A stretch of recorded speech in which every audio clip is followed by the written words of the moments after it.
नमस्ते। आज के इस बेहद खास विश्लेषण में हम एक ऐसे विषय पर बात करने वाले हैं जो जीवन का सबसे बड़ा और अटल सत्य है, मृत्यु। लेकिन सच कहूं तो मृत्यु से भी ज्यादा रहस्यमयी है उसके बाद का सफर।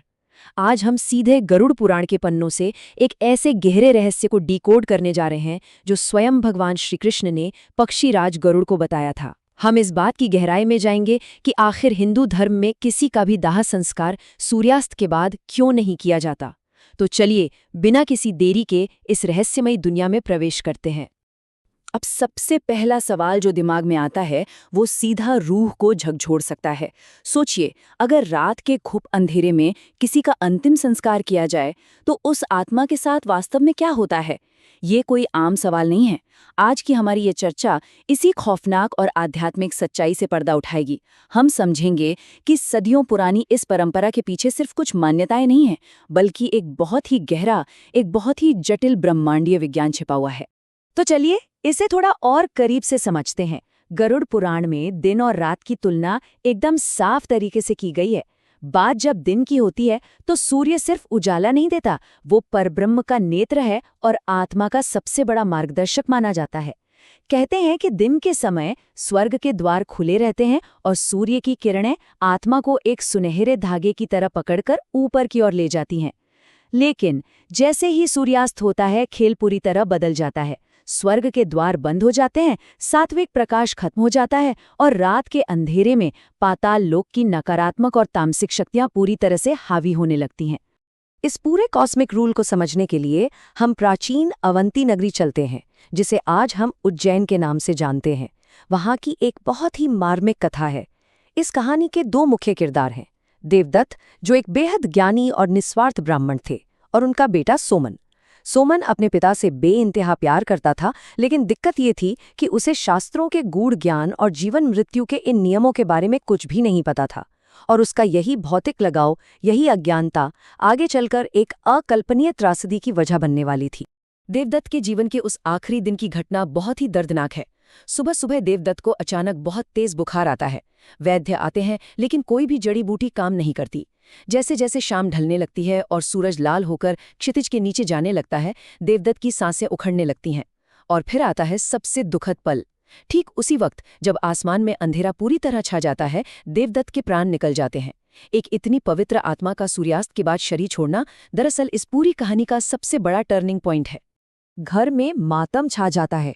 रोने की आवाजें सुनकर नगर के ज्ञानी पंडित और बुजुर्ग वहां पहुंचते हैं। वो तुरंत एक सख्त निर्देश देते हैं, जिसे ध्यान से सुनिए। वो कहते हैं, कल सुबह सूर्योदय तक प्रतीक्षा करो। आज रात हमें हर हाल में इस पार्थिव शरीर की रक्षा करनी होगी। उन्होंने सोमन को साफ साफ चेतावनी दी कि शास्त्रों के हिसाब से सूर्यास्त के बाद अंतिम संस्कार हो ही नहीं सकता। ब्रह्मांड के इन नियमों को इंसानी जज्बातों से ऊपर रखना ही उस वक्त इकलौता सुरक्षित रास्ता था। लेकिन यहाँ सोमन का दर्द उसके दिमाग पर हावी हो गया।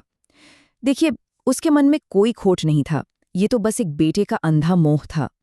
सोमन ये बर्दाश्त ही नहीं कर पा रहा था कि जिस पिता को उसने कभी नंगे पैर जमीन पर तक नहीं चलने दिया, उनके मृत शरीर को वो पूरी रात ठंडी कठोर जमीन पर कैसे छोड़ सकता है। उसे लगा कि पंडितों का ये नियम उसके पिता के साथ बहुत बड़ा अन्याय है, और वो अपनी जिद पर अड़ गया। अब इस पूरी घटना का सबसे खौफनाक हिस्सा शुरू होता है। सोमन ने बड़ों की एक न सुनी और रात के उस गुप अंधेरे में शमशान की तरफ निकल पड़ा। उस अमावस्या जैसी काली रात में जब उसने चिता को मुखाग्नि दी, माहौल अचानक से बेहद डरावना हो गया। शमशान के कुत्तों के रोने की अजीब सी आवाजें गूंजने लगी। बरगद के पेड़ों को चीरती हुई तेज बर्फीली हवाएं चलने लगी। और सबसे खौफनाक बात, आग की लपटें सीधी उठने के बजाय हवा में बहुत ही अजीब और डरावने तरीके से नाचने लगीं। बिल्कुल ऐसे जैसे सदियों से सोई हुई कोई नकारात्मक शक्तियां अचानक जाग उठी हों। तो आखिर उस रात असल में हुआ क्या? बात यह है कि जैसे ही देवदत्त का शरीर जला, उनकी आत्मा आजाद तो हुई, लेकिन दिशाहीन हो गई। सूर्य का प्रकाश था नहीं तो स्वर्ग के द्वार बंद थे। नतीजा, शमशान की उन तामसिक और भूखी शक्तियों ने उस पवित्र आत्मा को चारों तरफ से घेर लिया। देवदत्त जैसा महान ज्ञानी सिर्फ अपने बेटे की एक छोटी सी जिद की वजह से भयानक प्रेत योनि में धकेल दिया गया। ये एक ऐसा अंधकारमय नरक है जहां सिर्फ असहनीय पीड़ा है और एक कभी ना खत्म होने वाला भटकाव। इधर सोमन चिता जलाकर घर लौट आया। उसे लगा उसने पिता को कष्ट से आजाद कर दिया है, लेकिन उसे अंदाजा नहीं था कि प्रकृति का बैलेंस पूरी तरह बिगड़ चुका था। घर में बहुत ही डरावने संकेत दिखने लगे। आंगन का जो हरा भरा तुलसी का पौधा था वो रातों रात सूखकर बिल्कुल काला पड़ गया। गौशाला की गायें रात भर रोती और बेचैन रहती। सबसे अजीब बात तो ये थी कि बंद कमरों के अंदर भी बर्फ जैसी ठंडी हवाएं महसूस होने लगी और सन्नाटे को चीरते हुए देवदत्त की वो जानी पहचानी लेकिन अब डरावनी हो चुकी खांसी की आवाजें घर में गूंजने लगी। और फिर वो रात आई जिसने सोमन की रूह कंपा कर रख दी। उसने एक सपना देखा। सपने में उसके पिता थे, लेकिन उनका वो शांत चेहरा अब भयानक दर्द और यातना से बिगड़ चुका था। उन्होंने अपनी लाल और धंसी हुई आंखों से सोमन को देखा और तड़पते हुए कहा, मैं प्यास से जल रहा हूँ, मैं अंधेरे में फंसा हूँ, मैं प्रेत बन गया हूँ, सोमन मुझे इस नरक से आजाद करो। ये कोई मामूली सपना नहीं था, ये उस सूक्ष्म जगत से एक पिता की हताश और बेहद दर्दनाक पुकार थी। इस भयानक दृश्य को देखने के बाद सोमन की अज्ञानता का पर्दा पूरी तरह से फट चुका था। उसे समझ आ गया कि उसकी उस एक भयानक गलती ने उसके देवतुल्य पिता को जीते जी नर्क में धकेल दिया था। अगली सुबह वो पागलों की तरह भागता हुआ सीधा उन्हीं पंडित जी के पैरों में जाकर गिर पड़ा। वो फूट फूट कर रो रहा था, अपने अहंकार की माफी मांग रहा था और गिड़गिड़ाते हुए पूछ रहा था कि अब उसके पिता के उद्धार का कोई तो रास्ता होगा। अब यहाँ पे जो उपाय पंडित जी ने बताया वो कोई आम पूजा पाठ नहीं था। उन्होंने नारायण बलि नाम का एक अत्यंत जटिल और प्राचीन अनुष्ठान बताया। ये सीधा परलोक की शक्तियों से जुड़ने का एक वैदिक कर्म है। इसके लिए सोमन को तीर्थ स्थान पर जाना था, गंगा में स्नान करना था, पवित्र कुशा घास का एक पुतला बनाकर उसमें उस भटकी हुई आत्मा का आवाहन करना था और सबसे बड़ी बात, साक्षात भगवान श्रीहरि विष्णु की शरण में जाना था, क्योंकि सिर्फ वही एक शक्ति है जो किसी आत्मा को इस खौफनाक प्रेतयोनि से बाहर खींच सकते हैं। लेकिन जाहिर है प्रायश्चित की कीमत बहुत भारी होती है। सोमन नंगे पैर तपती धूप और कंटीले रास्तों से होता हुआ तीर्थ तक पहुंचा। उसके पैरों से खून रिस रहा था।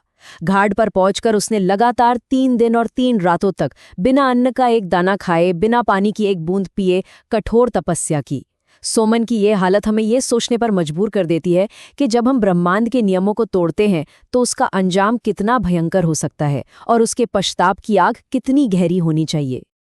और फिर तीसरे दिन जब अंतिम आहुति दी जा रही थी और सोमन ने अपनी पूरी आत्मा से भगवान श्रीहरि को पुकारा, तो एक अद्भुत चमत्कार हुआ। उस रात शमशान के खौफनाक माहौल से बिल्कुल उलट यहाँ घाट का माहौल अचानक से एकदम दिव्य हो गया। हवा में चंदन और पारिजात के फूलों की बहुत ही मीठी सुगंध फैल गई। नदी की उफनती लहरें एकदम शांत हो गईं और सोमन को अपने ठीक सामने एक बहुत ही शांत और चमकदार दिव्य आभा का एहसास हुआ। वो आभा किसी और की नहीं, उसके पिता देवदत्त की थी। पर इस बार चेहरे पर कोई दर्द, कोई भूख नहीं थी। उन्होंने सफ़ेद दिव्य वस्त्र पहने हुए थे और उनके चेहरे पर एक असीम शांति थी। उन्होंने प्यार से सोमन के सिर पर अपना प्रकाशमय हाथ रखा और जैसे बिना कुछ बोले ही कह दिया, पुत्र, तुमने मुझे मुक्त कर दिया। और फिर एक तेज प्रकाश के साथ वे आसमान की ओर लुप्त हो गए। आखिरकार सच्चे पश्चाताप और ईश्वरी कृपा ने वो कर दिखाया था जो नामुमकिन लग रहा था। इस पूरी कथा से हमें एक बहुत ही गहरी और व्यवहारिक सीख मिलती है। गरुड़ पुराण एकदम स्पष्ट करता है कि अगर दुर्भाग्य से किसी की मृत्यु शाम या रात के समय हो जाए तो परिवार को क्या करना चाहिए। नियम बहुत सीधे हैं। पार्थिव शरीर को रात भर के लिए कभी भी अकेला न छोड़ें, उसके पास पवित्र तुलसी का पौधा रखें, शरीर पर गंगाजल छिड़कें और सबसे जरूरी बात, एक सुरक्षा घेरा तैयार करें। अब आप सोचेंगे कि ये सुरक्षा घेरा बनता कैसे है। ये बनता है अखंड दीपक के जरिए।